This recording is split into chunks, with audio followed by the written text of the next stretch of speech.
Django, Django.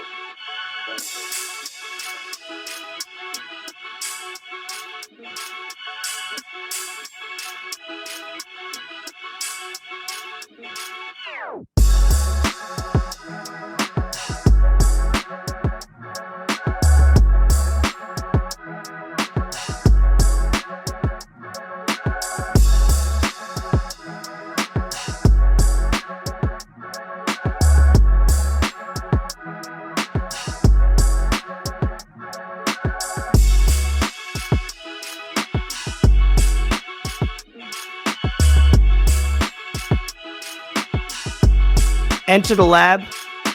You're with Elvis Escobar in Fort Salmo. What's up, my brother?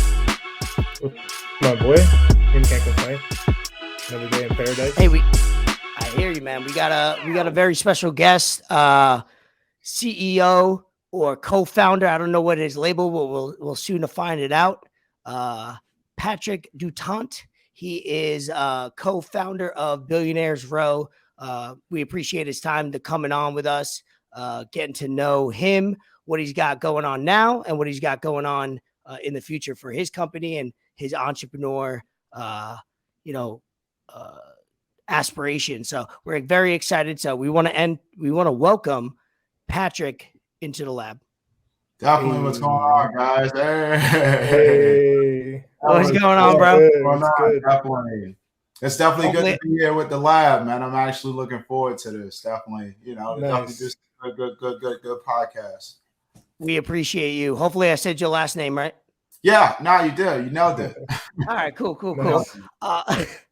So the first question we have, because obviously, as many of our viewers know, Billionaires Row has been the official sponsor of the podcast since day one. We have received. That's a good one. That's a good one. We have received $0, which, hey, at the end of the day, we got to build up and prove to you guys that we're worth maybe an investment or even a shout out. But since becoming the official sponsor of the pod, how has sales been in the first quarter? I like how you did that. I think we've been definitely, it's been interesting, to kind of come in the market during COVID. We launched in 2020, October. We've been in the market for a year. And some of the success that we've been seeing across the board, or the support and people actually kind of getting familiar with the brand, it's been super fun. Nice. Yeah. No, I definitely heard that alcohol sales during COVID and like a little bit after definitely went up. So I mean that's good to hear. Any kind of profit is always good profit. I'm glad that you guys are experiencing that right now. Nah, for sure. I think it's the younger generation, that's operating totally different. You're seeing it all across the board. I think within the spirit space, I think what made it super exciting is when Uber did the big purchase with Drizzly. To kind of see how that's been going. Yeah. Order your drink while Uber. So it's definitely helped the spirit space for sure. Absolutely. Ray sent me that article that you guys were on, and I kind of started laughing because this is one of my favorite establishments. I wish I would have known last time I went. I definitely would have got a bottle from there. I was glad to see that you guys are in Tootsie's Cabaret. That put a smile on my face for sure. Next time I'm there, I have to partake. Oh, for sure. Nah, it's been a success with those guys, man, for sure. I couldn't thank those guys enough. That was our first account when we got into the market in October. Okay, nice. Yeah, it's been it's like family. So super excited to be in it. That's funny. If you're able to like talk about how'd that like meeting go, like walking into like a cabaret, did you go there or did you guys meet somewhere else? Like how did that go? Did they bring out some dancers for you? Like I like to just say it's close friends. It's nice. We like to say it's brotherhood, and I think that known those guys for years, and it's an honor to be part of their establishment. We call them the Staples Center of Miami. Anyone from Miami, you hear Tootsie's, it's like one of those spots that you gotta definitely go ahead and attend and at least see what the talk's about. But again, it's been definitely an honor to be in that establishment, and we definitely champion with them. For sure. Nice. I love it. Yeah. And we'll get into more of that entrepreneur kind of mentality because we'll definitely reach on that as far as, because I feel like all three of us have been in that entrepreneur mindset, whether it's a few years or a decade, where that relationship aspect is everything. And I want to get into that more. So save your thoughts on that. I want to get to know kind of you as a person, or kind of how you got to that point. How do you go from, and I know a little bit about you, but that's why I was excited to do this podcast, because I want to know a lot more about you. Was how did everything go out from college or no college to job to entrepreneur to rubbing shoulders and elbows with celebrities? I want to know how that started. So you could go for 2 to 5 minutes on whatever you want. He's like, I just want to know. I do. I'm taking notes. Absolutely. I think for me, it starts at home. I come from an immigrant parent. My mom is Haitian descent. Myself, I'm 100% Haitian, and the struggle from myself. I'm one of 10. So for us, literally, you talk about struggles.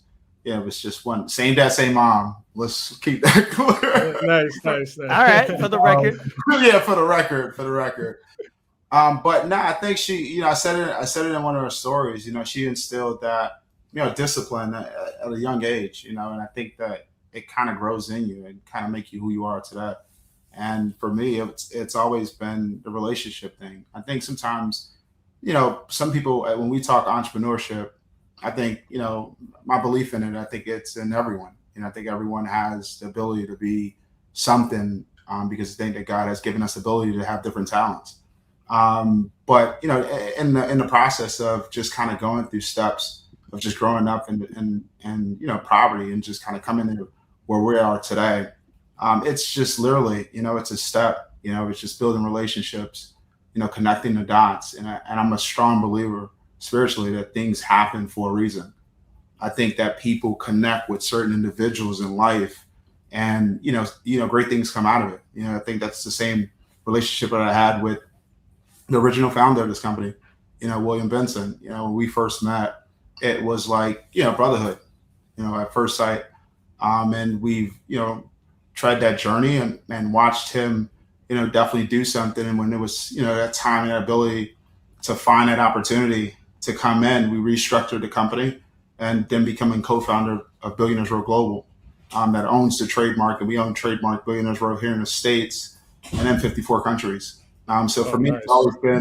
It's been an honor. And to name a few, you're talking Dubai, Australia, Japan, China, South Africa, Canada, Brazil. That's just to name a few. So it's just, for me, it's been a humbling experience, and just take every opportunity serious. Yeah, for it. No, man, you kind of really like broke it down, because I myself, I come from, immigrant family. I was born in Cuba, raised in South Florida. So that like hard work and determination and stuff is kind of instilled with you from when you're growing up, because they really got no choice. Like my parents got here like when they were already younger, so they couldn't like go to college or whatnot. They just had to get here and start working off rip. So definitely, you see that for sure a lot, and like not people coming from other countries, they just want to come here and have something that they can call their own. And the fact that you were able to do that, and now you're not just in Florida, like you are in other countries, like you were saying, that's awesome, man. Like in that article you said, that's like that Miami kind of dream, you want to like branch out and establish yourself as something. And what you guys are doing is awesome. Like liquor sells, champagne sells, like that stuff is not going to go anywhere. I will tell you, Fort, to be honest with you, even within the luxury space, like it's new for me. And I walk in, like I go in the room, I tell guys actually, I think that's what more people kind of get connected with you, because they think that you come from luxury, and hear your story and you come from poverty. It's like, okay, this is new to me. When I went to my first polo match, and I've never been to a polo match.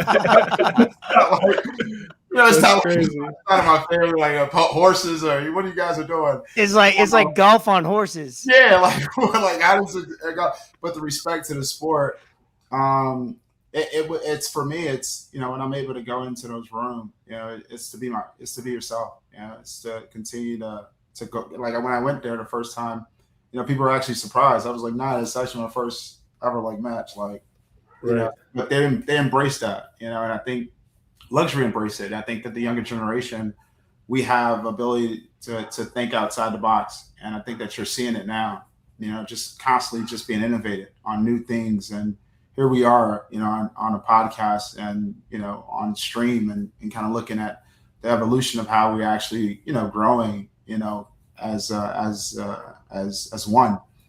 But Right. no, it's definitely interesting to kind of go into the space of luxury and connect. You know, when I went to Dubai, interesting. I had an opportunity to go into Louis and sit down with one of the directors at the UAE, and my takeaway on that was, you know, how important it is to speak French. You know, both of our houses Okay. is in France. You know, Champagne region of France, and also Cognac region of France. And you know, one thing stood out for me as a young entrepreneur. It's to listen to others that's in that space or have been in that space for quite some time. And he said, you know, to get respected into the market of luxury, you definitely have to learn French. And I'm definitely speak Creole, but one of the goals this year is to definitely sharpen that tool up, you know, speak some French, and I'm starting in March. I'm looking forward to it. Nice. Yeah. Yeah. Second language is always great, It's you know. great. And I want to kind of go back to how you were saying when you were in those places, like those luxury places and whatnot, like being yourself. Like I'm sure that was like probably one of the most important things, because people like, you know, like famous people or people, you know, not regular people kind of tell when you're being yourself and when you're not. So Right. like if you're just being laid back, like I'm sure you just go with the flow, kind of laid back dude. Like I get that feeling from you already. They probably just appreciated that more, and that's probably what, you know, drove them towards you to spark up that conversation or whatnot. Like nowadays, like people try and be someone they're not or do Yeah, someone they're yeah. not, and, you know. So I'm glad that you mentioned that, and that's a good lesson right there in itself to kind of help out as you move along your road of what, you know, what we were talking about, entrepreneurship or Nah, whatnot. for sure. When you say be yourself, most people probably don't know. Like I close a lot of deals with this right here, my hat backwards. And Nice. Yeah. people think that it's the opposite, but you know, obviously you want to definitely respect, you know, certain, you know, different attires, but you know, but being yourself, I think is definitely key. You know, I think people Nice. can definitely identify if you're being something that you're totally not. So for me, it's always been that, you know, but it goes back then to, you know, how my mom's raised myself and my siblings. You know, it's just to continue to keep to be humble. You know, and she has that big Absolutely. thing that said on my Instagram that God can give it and God can take it, and that keeps me continue to be humble. You know, even when I'm in these places and these wonderful places around the world, you know, one thing that people are constantly seeing is like, dude, I'm always be able to just connect. And even if you see me somewhere totally different, I come from humble beginning for sure. Nice. What I was love your that. favorite And part about Dubai? My Sorry, Ray. favorite Sorry. part. no, you're good. My favorite part. Yeah, about Dubai. I seen you in the Everything. stand. I seen you in the sand with the camels. You were getting real into I, what they do as a culture. I love that. I will tell you, it is definitely one of those like boom, like luxuries in your face. Like, you know, I mean, I see so much Rolls Royce truck, it was crazy. Those That's are the great. cabs out there. You catch a Yeah, cab, but you're catching a my Rolls Royce. favorite, to answer your question, my favorite moment was I didn't know I had it in me, but I kind of wanted to start off 2022 like with just being fearless. Like I'm a fearless person. I think that, you know, the great entrepreneurs take a lot of risks, you know, so you got to kind of test yourself. And, you know, it's on the 72nd floor overlooking the Burj Khalifa, the tallest building in the world. And they have this thing where you can go outside and hang, and Oh literally yeah, I seen a those. rope is holding Well, you. I'm man. like, I get up there and I'm like, I got this. I'm doing it. And then when the wind starts blowing, you're like, oh, Yeah, I thought I grabbed the guy. He was like, you sure? He's like, no, we got to go now. But it was that stuff that I wanted to start for 2022. I said I wanted to definitely take more risks and challenge myself to just be a better person, better entrepreneur, a better father, better husband, you know, and just continue to push. And when I tested it, it was literally me just kind of spreading my wings out there, looking at the Burj Khalifa. yeah, right. I couldn't believe I did it, but I did it. And I think that's the take most people have to kind of understand as well too. Like literally, it's going to be up to you. If you want to do it, just do it. That's awesome. I love that. I love that the fact that like the end result is the luxury brand, but it's built on, you know, that immigrant, that hard work, that hustle, that determination. Right. And right. that's genuine, and you can't fake that. You know, as we have social media and you could type in anybody's first and last name and learn about them real quick. Correct. You know, you went here, you were born here, you were given this. The fact that you're a luxury brand, but you were built on the foundation of having those humbling beginnings, and you're still able to go to a place like Dubai and be like, am I supposed to be here? Like what's going on? You know what I mean? And it's everybody can relate to that type of story. Yeah, for sure. No, I think you said it best. You know, it's that, like, you know, traveling the world. I remember going to France for my first time, like going to our houses, and it's the first time I ever been in the castle. Like, wow. Like, I mean, like you hear about it so many times, and I mean, we grew up and we were seeing castles on a, you know, whatever book you were reading or whatnot, or you hear it in TV. But to actually go there and you know, my first experience of going there, you know, sleeping in the castle, you know, overlooking the acre, and a butler's there and making sure everything is at your, you know, beck and call. I woke up and I'm like, you know, how did I get here? Like, what the hell is going on? For real.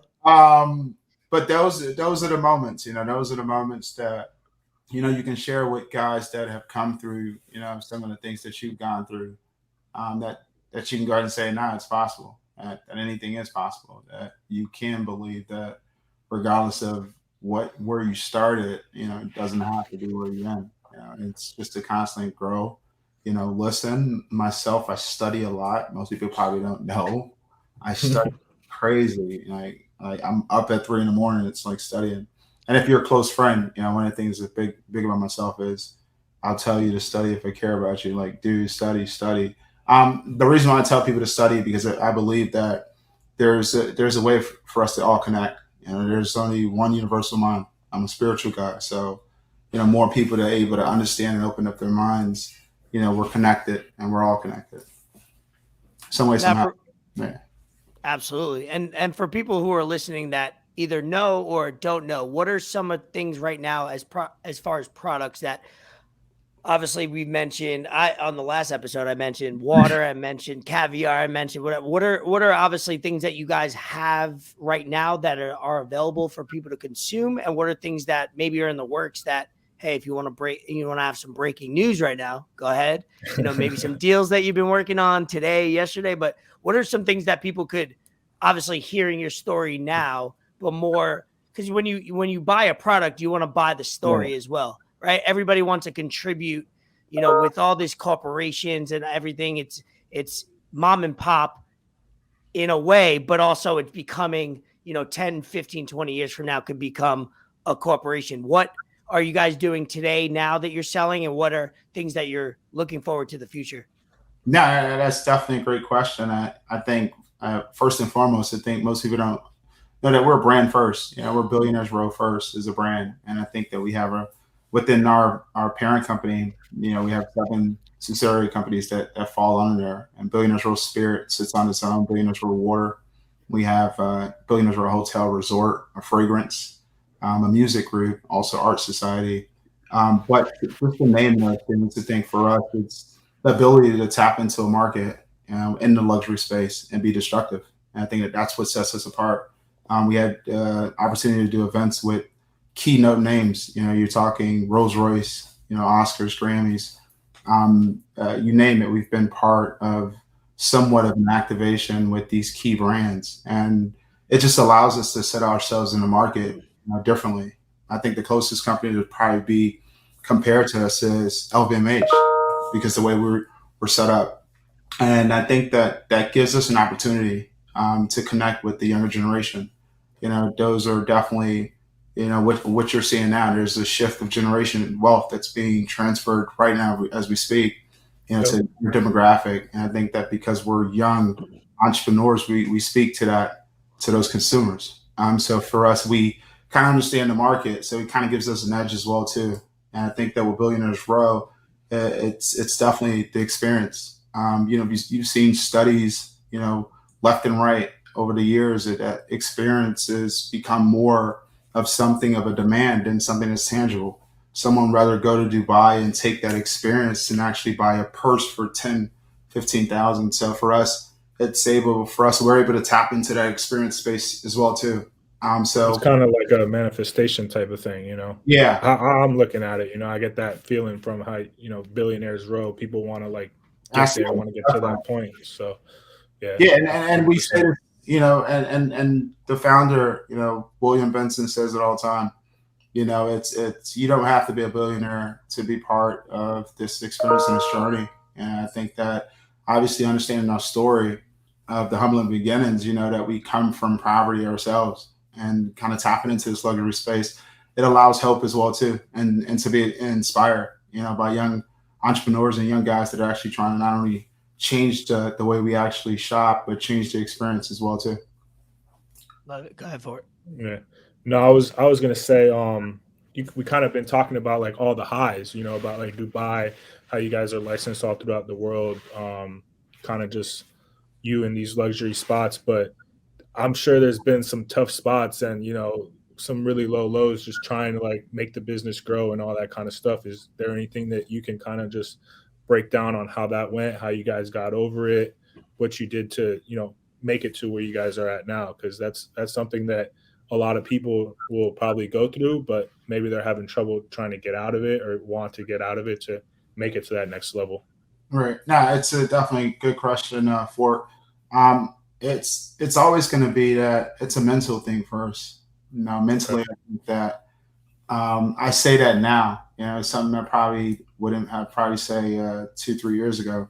I say it now because it's a constant up and down. You're just constantly trying to grow a business, and I think that there's a chop at it when the world is facing this new challenge when we talk COVID.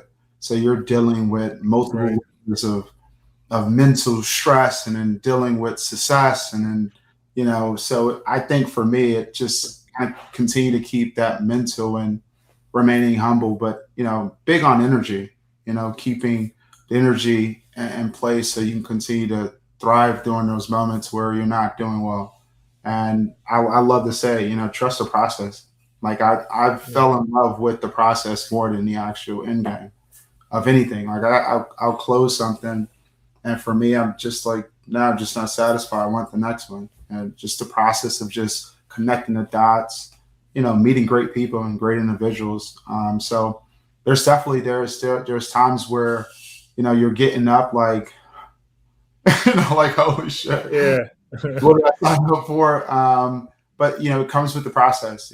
So if you understand that, even with you guys' podcast, the lab, it's a process. It's a of course. Yeah. And next thing you know, you guys are here. But the joy moments are gonna come when you guys are kind of boom, boom, boom. We should have did this, and and those are the moments you remember. You actually remember the process when you talk about the process more than you actually talk about the success. Right. Yeah. The journey for sure. Journey for sure. In all my prior entrepreneur being in sales, as you know, with several companies, I look back, and whether it's good or bad, you always appreciate that journey, right? With the people you went through, good or bad, and it's just like you celebrate the past in a good way, not what you have. You know what I mean? So I'm sure that's what you guys are doing now, but you guys aren't, accepting what you guys have accomplished as the end goal, because obviously you guys got so much going on. Yeah, no, I think that one of the biggest things for us as a company is to when a consumer says Billionaires Row, it's what does that consumer says the minute they say Billionaires Row. And I think that for us, that's the challenge. And I think that when you talk about challenges, is to make sure that someone's clear that we're a luxury brand first before a champagne or an XL or a spirit brand. I think that once we're able to tackle that, I think it's just, and then it's on to the next challenge. But, those challenges, what makes us great, keeps us going. And so it's part of the process. to end on the kind of entrepreneur, mentality, maybe since or before, what have you gotten into? Because we try to talk about like NFTs and stocks and kind of other investments that we've gotten into. I know you do some real estate stuff on the side. I don't want to pry or, just this is what I, following you, this is kind of what I've seen you kind of, doing some real estate and condos. What have you done before, during, or kind of learned after that you've gotten your money into and kind of putting that legacy, like you said, you have kids, so like putting that towards? I think you quickly find out that, when you think you've figured it out, there's still a learning process, and I think that, to your point in NFT, I think that everyone's still kind of wrapping their head around cryptocurrency and how to utilize it, how to really properly benefit, because we've seen some wins, we've seen some losses, but we go back to the process part of the journey, that some people would get into it, and then when they're not winning enough, they're off of it. So Exactly. I think even for companies like ourselves, it's tapping into that space. But how do we get into that space where we're going to scale the business and be able to be profitable? So I do think that that's the future.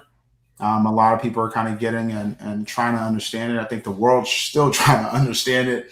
And really, when I say truly understand it, it's the way to kind of really be very systematic, where it's simple and it's user friendly. I think that that's the part that everyone's fighting for. That if someone like my mom wanted to go ahead and buy crypto, how can we simplify that system where she's able to utilize it just as well as a US dollar?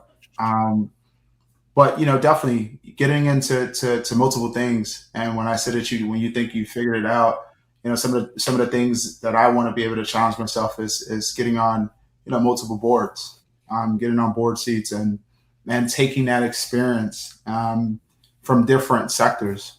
That those are where you're able to go ahead and tap into someone else's frequency because they're in a totally different market, but you're able to grasp enough where you're able to still kind of scale. Because the biggest thing that I've realized in entrepreneur, it's constantly redeveloping who you are, redeveloping what the market's telling you, redeveloping how you sell to consumers are always constantly changing, but we're seeing changes that are happening faster. So it's just constantly constantly being innovated and challenging myself to sit in different boards and meet different individuals and build that relationship, because I think that at the end of the day, relationship is key. What's your follow up on that for it? No, I mean, I'm glad you said that with, entrepreneurs, like you got to, I mean, even if you're not, like, change is an important thing. Like there's always going to be change. That's one thing that's constant in life. So that's definitely important. And I mean, like you said, people are like, technology right now, like, is so far ahead of its time. Like, even though it might not seem like it, like there's some crazy stuff on there that, I see all the time. Like I'm pretty deep into, the crypto and NFT space myself. So I see changes all the time. And what you said about making it easy so your mom can like buy crypto, I think that's the next step. Right. And there should be an easier way for people to do it and whatnot. And hopefully that comes soon, because we've seen, with inflation and with certain things happening, like the dollar doesn't always hold up, and there's always other, like the stock market's getting crazy right now, so there should be other options for people to go in there and like kind of put their money in, whether if they don't know about like, real estate or investing like that, to kind of venture into something that they may like like we brought up NFTs and whatnot. And hey, if you ever need some ideas about that, like let me know, man. I'm on that stuff all He's kind of a big thing ideas on Twitter. He's building his Twitter followers, what I mean? He's kind of getting that Twitter follower. He's almost at 1,000. He's trying to add to it. Yeah, so I mean, like I'm in that space and I got ideas with stuff, and I mean, let me know. We could always like work on something we help you guys out, you guys help us out, like whatever the case may be. We're always open for something like that. No, for sure. Yeah, out of everybody I've known so far as talking about NFTs, Fort's one of the 2 or 3 people that can have a conversation. And I love that you guys both brought up or followed it up by saying, like, I want it to be to the point where you could explain it to your mother, because Albert Einstein says, like, you need to know something well enough that you could explain it simply.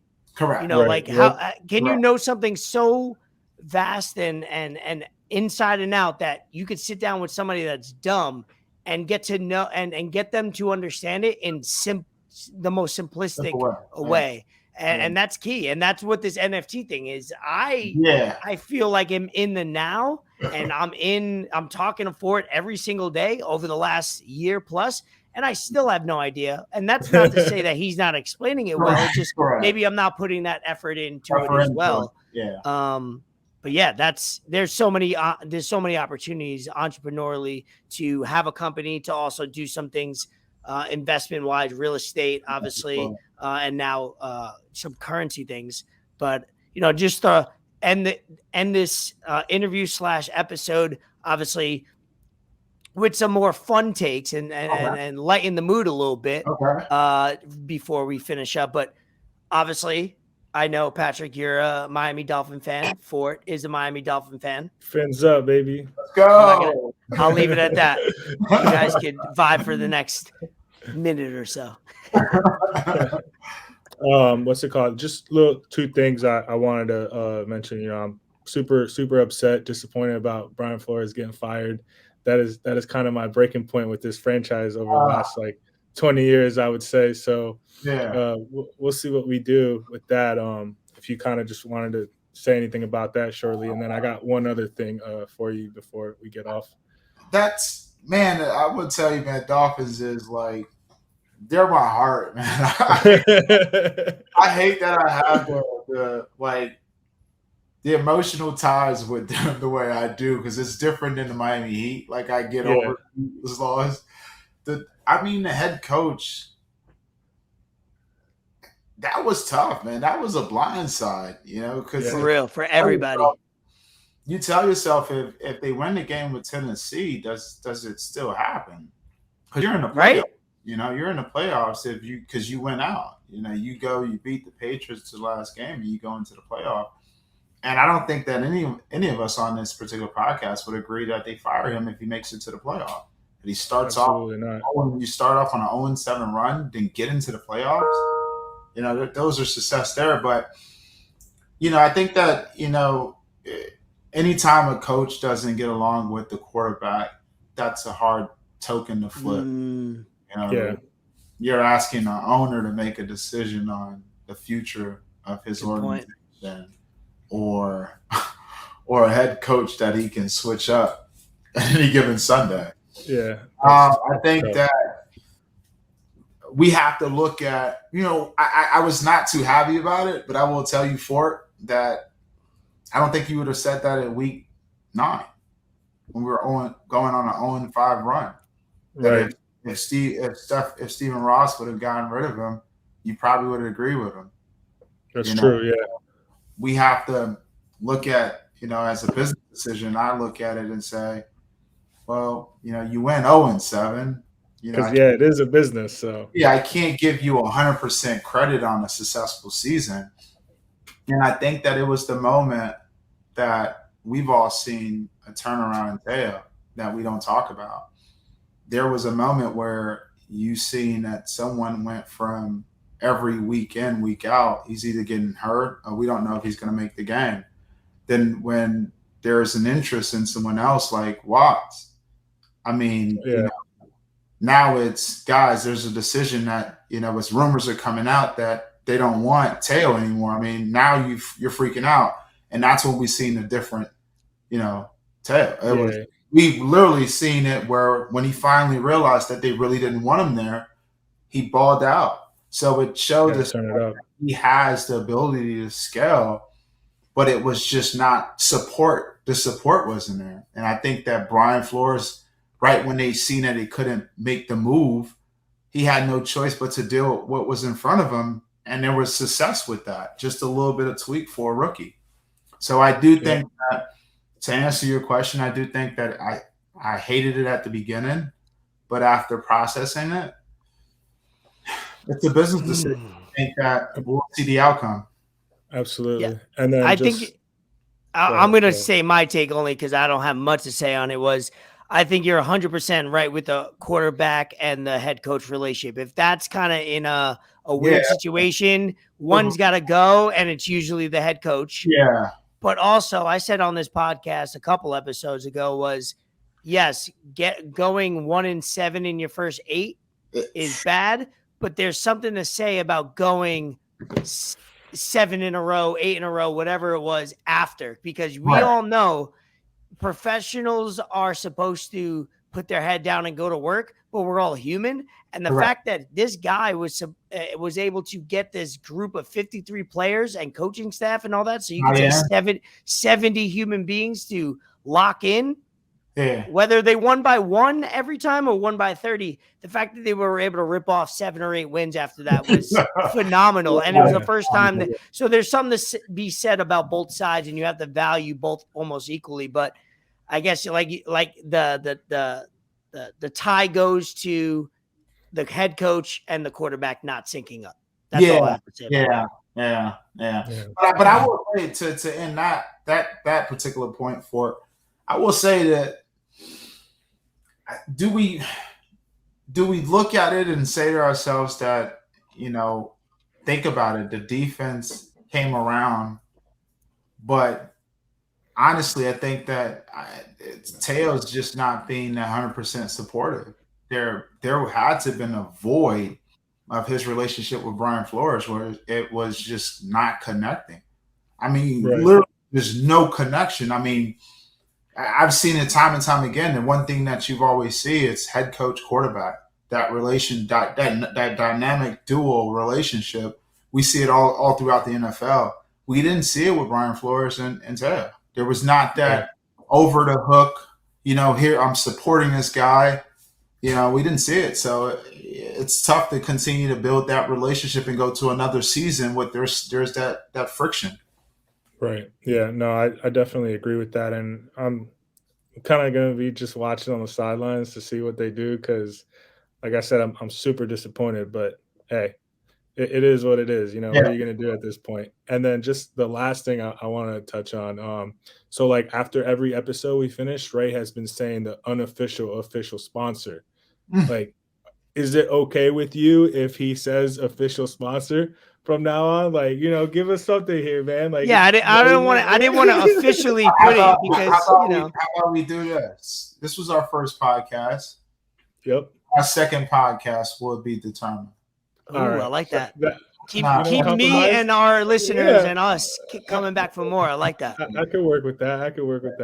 That'll be good. Not saying yes, that's not saying no. Right. Yeah. Absolutely. We don't want the easy way. We want to earn it. We want to make sure viewership is up, eyeballs. We got to make sure our our Snapchats are going on, our Instagram likes are up. All right, I got you. I like that for sure. But I think that you guys were great. This was fun, guys.